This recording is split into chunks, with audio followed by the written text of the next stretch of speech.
Bonjour, on va se pencher aujourd'hui sur un document de travail assez récent publié par les universités Goethe de Francfort et de Gdansk.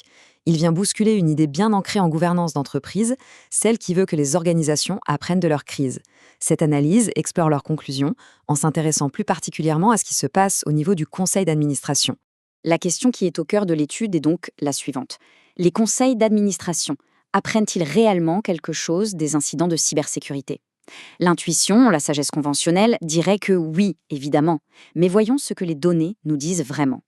Voici le programme. On va d'abord examiner cette fameuse hypothèse du moment d'apprentissage. Ensuite, on verra comment l'étude la met à l'épreuve. Puis, on analysera les résultats, on explorera une théorie alternative et on terminera, bien sûr, avec les implications pratiques de tout ça. On commence donc avec cette idée du moment d'apprentissage. C'est une théorie assez répandue qui postule qu'un événement négatif, comme une cyberattaque par exemple, agit comme une sorte d'électrochoc, une opportunité d'apprentissage majeure pour les dirigeants d'une entreprise. Et cette citation, tirée du document de travail, résume parfaitement cette croyance. L'idée, c'est qu'après un incident, les dirigeants auraient une meilleure prise de conscience, une meilleure perception des risques. L'étude va donc chercher à vérifier si cette supposition tient la route, empiriquement. Passons maintenant à la manière dont l'étude procède. Comment est-ce qu'on transforme cette croyance, cette intuition, en une prédiction scientifique qu'on peut tester et potentiellement réfuter? La logique derrière est simple, mais elle est très rigoureuse.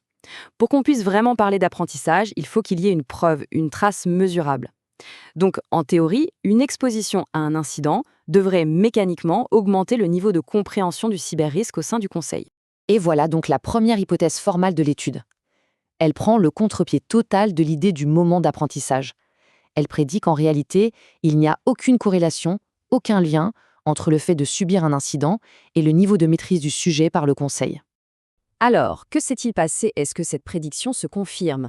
Cette section va nous présenter le résultat principal de la recherche, qui s'appuie, je le précise, sur une enquête menée auprès de 144 professionnels seniors de la gestion des cyberrisques. Le résultat est sans appel, un coefficient de corrélation, qu'on note R, de 0,02. Pour rappel, cette valeur mesure la force du lien entre le fait d'avoir subi un incident majeur et la compétence du conseil sur le cyberrisque. Un score de 0,02, c'est statistiquement ce qu'on appelle non significatif. En clair, ça veut dire qu'il n'y a pas de lien. L'interprétation de ce résultat est vraiment cruciale. Comme l'explique cette citation, il ne faut pas voir ça comme un résultat nul, un non-événement. C'est en fait la réfutation d'une prédiction qui était absolument nécessaire à la théorie de l'apprentissage par l'expérience. Autrement dit, ça suggère que ce modèle d'apprentissage, dans ce contexte précis, ne fonctionne tout simplement pas. Bon, si les conseils d'administration n'apprennent pas des incidents, alors comment est-ce qu'ils développent leurs compétences sur le cyberrisque?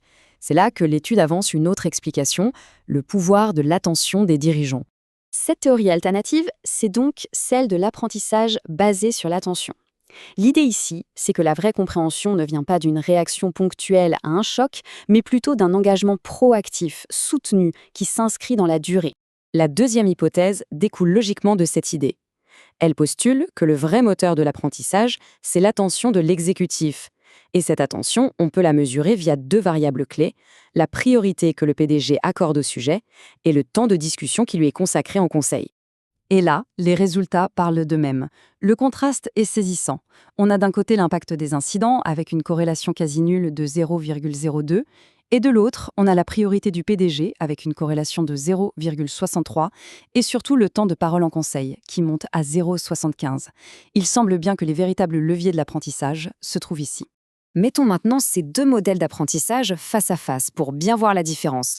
D'un côté, l'apprentissage par l'expérience, déclenché par des événements rares, souvent opaques, qui génèrent des signaux assez faibles et des réponses souvent plus symboliques qu'autre chose. Le résultat, pas d'apprentissage systématique. De l'autre côté, l'apprentissage basé sur l'attention, qui lui repose sur une importance stratégique assumée, une délibération répétée. Et là, le résultat, c'est une maîtrise réelle et durable du sujet. C'est une question de gouvernance qu'on entend souvent. Est-ce que la structure organisationnelle joue un rôle?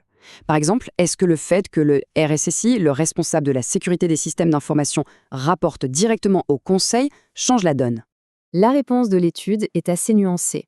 Avoir la bonne structure sur le papier, en soi, ça ne suffit pas. Ça n'explique pas l'apprentissage. En fait, cette structure n'a d'utilité que, et seulement si, elle parvient à capter et à maintenir l'attention des dirigeants. La structure est donc un moyen pour obtenir cette attention, ce n'est pas une fin en soi. Très bien, maintenant qu'est-ce qu'on fait de tout ça? Quelles sont les implications concrètes de cette recherche pour les professionnels de la gouvernance? On peut en tirer 4 leçons principales. Premièrement, il ne faut surtout pas attendre une crise en espérant qu'elle serve de leçon. Deuxièmement, le cyberrisque doit devenir un point régulier à l'agenda stratégique du Conseil. Troisièmement, l'énergie doit être mise sur les mécanismes qui garantissent l'attention durable de la direction. Et enfin, les actions après un incident doivent être évaluées sur leur capacité à générer un apprentissage réel, pas une simple réponse de façade. Pour reprendre les mots de l'étude, les incidents agissent comme des chocs de saillance et non comme des signaux d'apprentissage. Qu'est-ce que ça veut dire?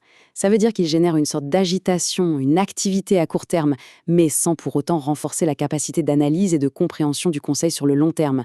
C'est toute la différence entre l'agitation et le véritable apprentissage. On se quitte donc avec une question de fond, une question essentielle à se poser. L'architecture de gouvernance actuellement en place est-elle construite pour la réaction, pour répondre au choc, ou est-elle conçue pour maintenir une attention stratégique, durable, sur les risques qui comptent vraiment?